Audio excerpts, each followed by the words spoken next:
Alright, so this is my final project. I'm Calvin Kleppner.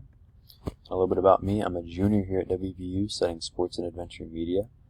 I am also a manager / practice player for the women's basketball team, which is why I'm in a hotel room right now. I'm down in Kansas City for the Big 12 tournament. I also work at Dick's Sporting Goods because unfortunately I don't get paid as a manager, so I got to make money somehow to make that rent.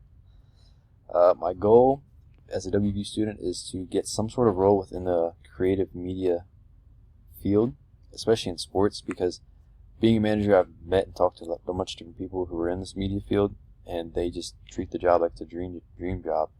So it just seems like a really good gig to be in.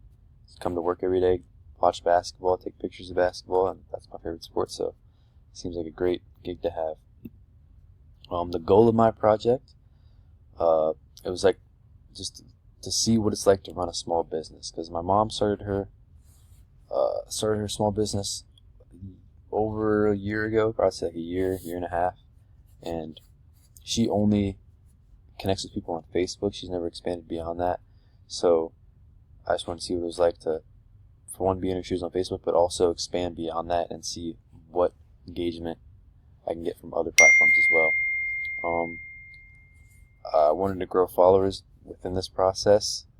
Didn't exactly happen. I'll talk about that later, but it's tough to start from the ground up and try to make something from nothing, especially because being away from home, not being able to be on the site when everything's happening and take my own pictures and do exactly what I want with the platforms.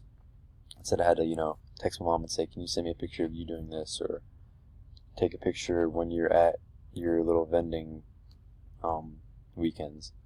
It was tough to be away from it and do it in that sense. But the strategies I use, I wanted to give a reason for people to engage, because I feel like now we're in much more of like a boom or bust era, in the sense of you can go big off one thing or one video or one post, or you could just be stuck posting for 6 months and not gain any type of following. So I wanted to give some people, give them a reason to engage with the posts and want to buy my mom's product. I also used the in the now strategy, as in like when the Super Bowl was happening, I posted a lot of things about the Super Bowl, or for Valentine's Day I had a Valentine's Day post. I just wanted to give people a reason to relate to the posts and just have a reason to want to comment or leave a like or something like that. I also did a free giveaway for the last post of my assignment, because I just wanted to see if that would help any of my engagement, just as like a last little ditch effort. But yeah, those were my strategies. Did they work? I would say yes and no, because when I pushed the strategies of like relating and stuff like that, like the Super Bowl post, those hit. Like those are my best posts. But then a regular post of like nutritional facts, or when my mom's going to be at a certain vending venue, of when she's going to be selling and everything, it didn't hit as hard as the ones that were in correlation to what was happening in the world. It was just, I would say it worked whenever I really wanted it to work, but it didn't work when I was being more mellow about it and just posting just regular posts, I guess. Here's some examples, starting with Facebook. I wanted to keep it more like user friendly. Like I posted memes and stuff, like for my first one I did a good little meme with this dog. I did the math, we can buy more treats, and at the top I posted how much our treats are, and for people to message about buying more treats. I thought that one was good because it's a half and half of like funny meme, and then also letting people know how much our stuff is and how it's healthy for your dog.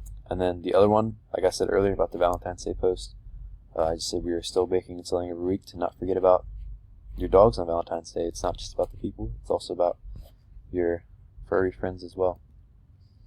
LinkedIn was actually really, really interesting because I didn't think it would take off as much as it did.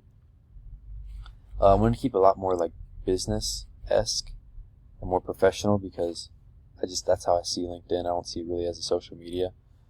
But the one on the left, I did a post on facts about what your dog can eat and what they can eat.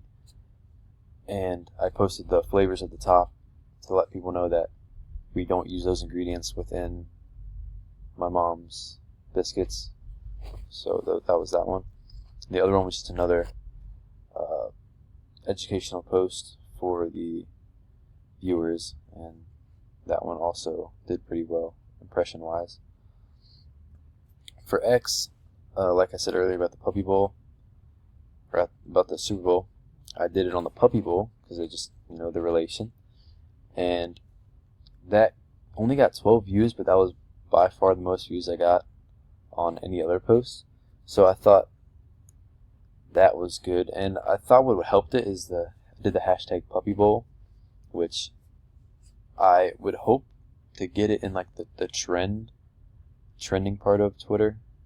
Because when you scroll through trending, you can click certain topics, and somebody might have picked Puppy Bowl and they might have scrolled past my posts, which I could get engagement that way, which was great. And then, like I said, I did the giveaway for my last post. That one didn't hit like I thought it would, but it was like a last ditch effort, give them a giveaway and see if that would get anything from it. But Instagram, I see Instagram as more of like a announcement social media rather than like an engagement. I mean, I guess it can be engagement if you're looking at the Reels side of it, but I see it more as an announcement platform if you're just doing strictly posts. So on the left, I just did one of the vending fairs that my mom went to and she sold at. And then the one on the right was more of like a backstory of why my mom started her business. I basically just asked her to give me a summary of, why you started and everything, and then I put it into the post, which gave people a reason to buy more because it's a just well-grown business, I guess. Pinterest was definitely the hardest one I had to do because I just wasn't familiar with it at all before this class. I'd never used it before. I didn't know what it entailed or anything, so I had to ask a bunch of people how to even post on Pinterest, and they said it was more of like a give them like a topic and then give them a link to go somewhere to look at that topic, if that makes sense. So like I linked below some great nutritional facts of what we should be feeding your dogs, and I gave them a link to a highly credible source of what your dog should be eating. And yeah, that was definitely the hardest one I had to do though. Hootsuite, I did not use it because for one, I just didn't have the time, and two, I really just wanted to post like my own things throughout the week because trends can change dramatically throughout the week from a Monday through a Friday. So I just wanted to keep it just different throughout the week, I guess, rather than posting one thing for every account. Reverse engineering. I modeled all my posts around like I would just look up on TikTok or something like that,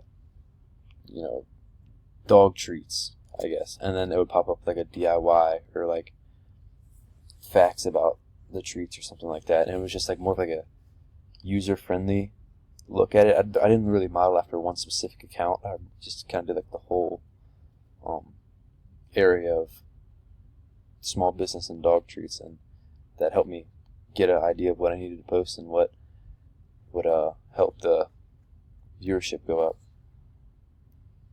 The goals of my post was, again, to create engagement, and then really wanted to grab the audience's attention, because like doing things like the giveaway or doing things like posting a picture of a dog that went to one of my mom's meetups, like that really catches the eye of people because they want to see dogs. They want to see a happy dog.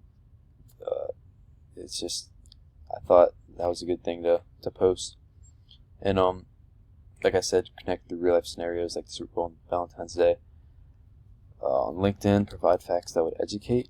And then lastly, and most importantly, building a trusting relationship with my viewers, because I feel like a lot of these accounts can be like scammy almost, not like really genuine and making a connection. But yeah, I wanted to keep it really close knitted, I guess. So my highest engagement posts were actually 2 LinkedIn posts and the Super Bowl post on X.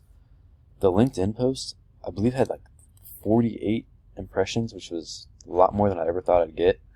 It was the one on the very right, which was the half and half of what I post or what we have, and then what your dog can and can't eat. So it was like educational mixed with the what we sell, and that I thought that was really interesting to see that the LinkedIn was the highest one. And again, which one worked the best? It was LinkedIn, and I just really didn't see it coming because I don't really see it as a social media. It's more like a job site, I'd say. But it really helped out a lot, and it was just really interesting to see. The analytics, I've noticed that a lot more viewership happened when I would push my strategies of creating relation within my audience. So like the Super Bowl post and the Valentine's Day post. And it definitely went up the more and more I posted throughout the week, but it was just tough to keep the posts coming because I was just being so busy and everything. What I learned was it's really tough to run that many accounts at one time. You definitely need a partner or something like that to create a successful platform. Doing it on your own and trying to pump out all those posts a week is just almost borderline impossible to get a successful and creative platform, I guess. It was just really tough. And that's all I got. Thank you for everything.